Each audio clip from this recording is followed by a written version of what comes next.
মঞ্চ ভেঙে পড়লেন সাবেক মন্ত্রী ডক্টর মঈন খান। জাল ভোট দেওয়ার সময় ম্যাজিস্ট্রেটের হাতে ধরা 4 এজেন্ট।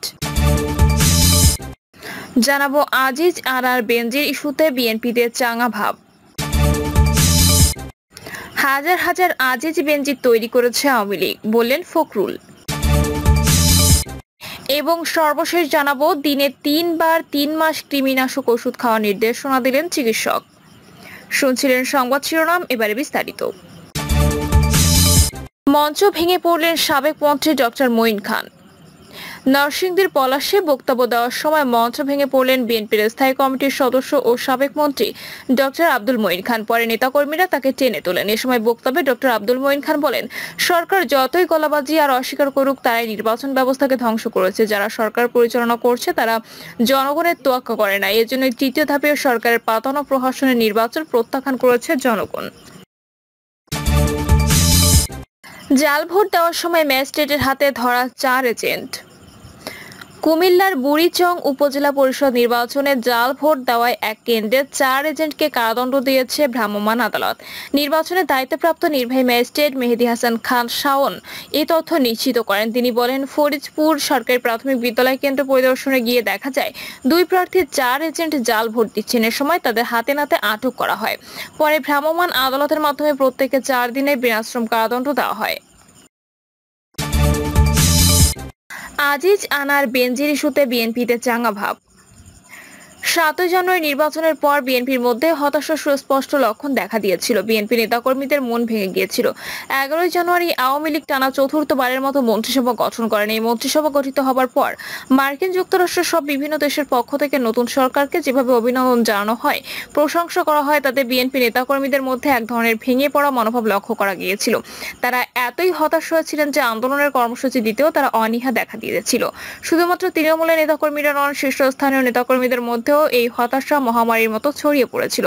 কিন্তু সেই বিএনপিতে আবার নতুন করে চাঙা ভাব লক্ষ্য করা যাচ্ছে। গত কিছুদিন ধরে বিএনপি নেতাদের মধ্যে একটি উল্লাস ভাব লক্ষ্য করা যাচ্ছে। সব নেতাকর্মীরাই এখন মনে করছেন সরকারকে এখন চাপ দেওয়ার সময় এসে গেছে।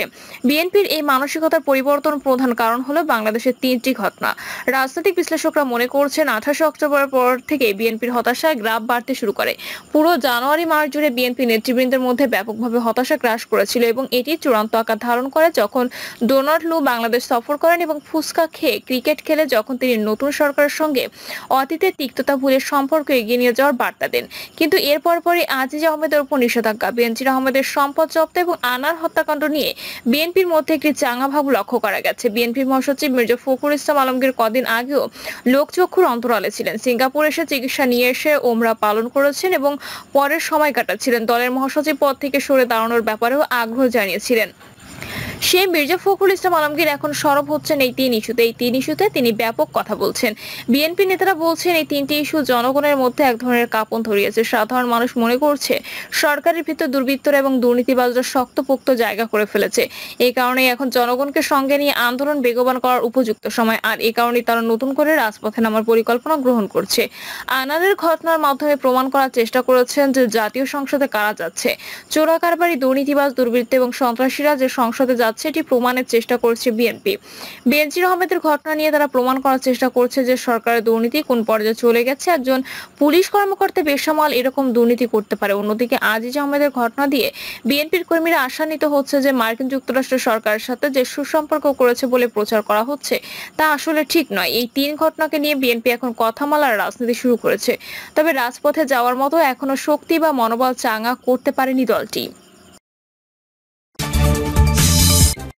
হাজার হাজার আজিজ বেনজির তৈরি করেছে আওয়ামী লীগ, বললেন ফখরুল।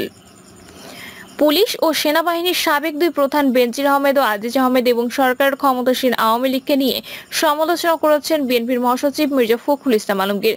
দলটি হাজার হাজার আজিজ বেনজির তৈরি করেছে বলে তিনি মন্তব্য করেছেন। বিএনপির মহাসচিব বলেন, একজন আজিজ বেনজির নয়, হাজার হাজার আজিজ বেনজির তৈরি হয়েছে আওয়ামী লীগে। বেনজিরকে মার্কিন নিষেধাজ্ঞা দেওয়ার পরও তাকে পুলিশ প্রধান বানিয়েছিল আওয়ামী লীগ। এরা বর্গিতে পরিণত হয়েছে, টাকা পাচার করে দেশকে শূন্য করেছে, লুটপাট লুণ্ঠন করে সব শেষ করেছে।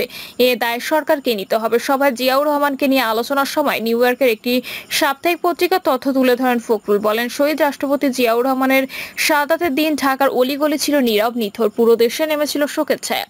যেদিন তার লাশ ঢাকায় আনা হয়েছিল সেদিন সেনা সদস্যরা কোনো প্রোটোকল মানেনি, তারা হুমড়ি খেয়ে পড়েছিল, কান্নায় ভেঙে পড়েছিল সবাই। এমনি দেখছি জানাজায় ইমামকে বলতে, আল্লাহ বাংলাদেশকে রক্ষা করো। আওয়ামী লীগের সাধারণ সম্পাদক ওবায়দুল কাদের সমালোচনা করে ফখরুল বলেন, তিনি বলেছেন জিয়াউর রহমান বাকশালে যোগ দিয়েছিলেন, এটি মিথ্যা কথা। জিয়াউর রহমানকে একটি ফর্ম দিয়েছিল, তিনি সেই ফর্ম ফাইলের নিচে ফেলার নির্দেশ দিয়েছিলেন।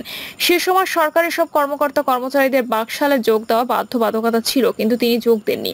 তিনি জাতীয়তাবাদের নতুন ধারণা দিয়েছিলেন, এটা একটা নতুন সূচনা। মুসলিম হিন্দু সব ধর্মের জাতি ঐক্যবদ্ধ করতে সব ভাষাভাষী মানুষের জন্য জাতীয়তাবাদ গড়েছিলেন, সেটিরই পরিচয় আমরা বাংলাদেশী। আওয়ামী লীগের পুনর্জন্ম জিয়াউর রহমানের হাত ধরেই হয়েছিল মন্তব্য করে বিএনপির জ্যেষ্ঠ এ নেতা আরো বলেন, রাজনীতি হবে কৃষকের, শ্রমিকের, জনতার। তৃণমূল দেশ থেকে রাজনীতিতে উঠে আসবে। জিয়াউর রহমানের কৃতিত্ব কখনো জাতি অস্বীকার করবে না। আওয়ামী লীগ আজ এই মহান নেতাকে খলনায়ক বানানোর চেষ্টা করছে। ক্ষণজন্মা মানুষটিকে নিয়ে তারা উল্টাপাল্টা কথা বলে।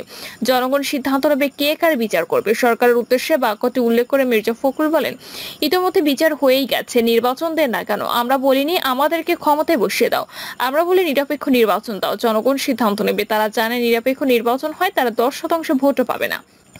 এই দেশে সংসদীয় গণতন্ত্র চালু করেছিল বিএনপি চেয়ারপারসন বেগম খালেদা জিয়া। তিনি জনগণের চাওয়াকে প্রাধান্য দিয়ে কেয়ারটেকার সরকার ব্যবস্থা চালু করেছিল। তিনি আরো বলেন, বীরের যে আত্মত্যাগ ও মায়ের অশ্রুধারা কি বিফলে যাবে? না। আসুন আমরা সবাই বেরিয়ে পড়ি। যারা এদেশের সংস্কৃতি দেশকে ধ্বংস করে, এই দানবদের পরাজিত করতে মানুষের অধিকার প্রতিষ্ঠিত করি। সবাই বিএনপির স্থায়ী কমিটির সদস্য মির্জা আব্বাস বলেন, এই দেশটাকে রাঘব বোয়ালদের হাতে চলে যাচ্ছে, গিলে ফেলার চেষ্টা করা হচ্ছে, এদেশের গণতন্ত্র নস্যাৎ করা হচ্ছে।